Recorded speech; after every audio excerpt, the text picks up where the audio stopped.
Problemado ka ba lagi tungkol sa usapin ng pera, bagamat ikaw ay masipag at madiskarte at hindi nyo alam kung anong problema po sa inyo? Ngayon po mga bossing, ako po may tuturo na napakasimple, napaka-epektibo, basta may 100% kang paniniwala. Positive ka lamang na makakamtan nyo kung ano man yung mga ninanais ninyo, walang imposible mga bossing. Subukan nyo po ito. Ito pa mga bossing ko, ang ating munggo. At pagkatapos mga bossing, ito po ay ilalagay natin sa isang mangkok. Yan. Ang munggo mga bossing ko ay bilog. Ito pa mga bossing ko ang inihahalin tulad sa barya para mabilis gumulong ang magandang kapalaran.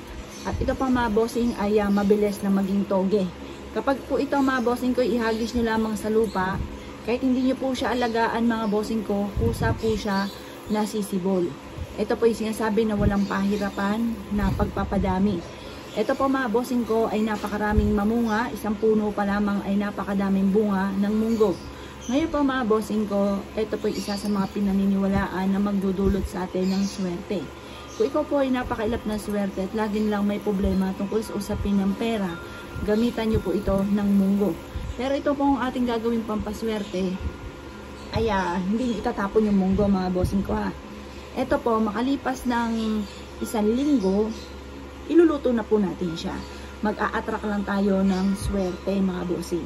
At ang munggo ay kulay green. Green is for money and for kalusugan.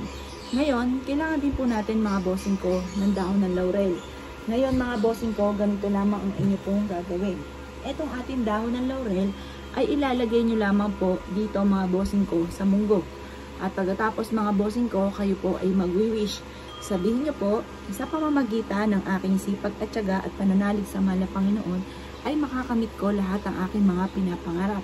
Siksikliglig at umapaw at maraming blessing ang darating sa akin. Sa pamamagitan ng pampaswerteng ito ay makakamit ko ang aking mga pinapangarap. Ganon ang inyo pong gagawin. Alam niyo po ba mga bossing ko na baka pangyarihan ng ating salitain, ang ating pandama at ganon din ang ating iniisip.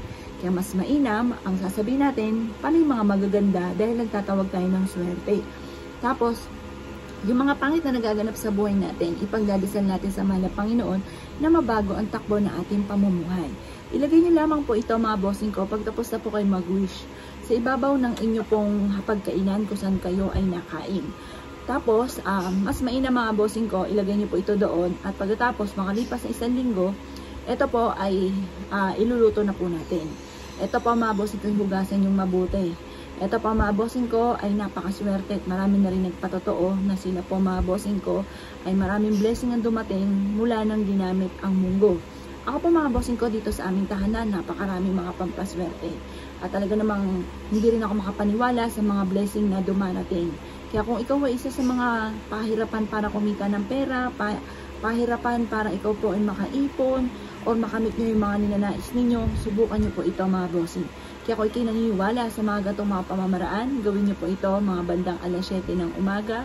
Matatapos ang pagbibilad natin hanggang alas 8, ibilad nyo siya hanggang alas 8 at ilagay ito sa pagkainan kung saan kayo ay kumakain. Subok na napakaswerte nito mga bossing. Mabilis na paghatak ng swerte ng kaperahan mga bossing. Kaya kung kayo ay gagawa ng gatong mga pamamaraan, good luck po sa inyo po lahat.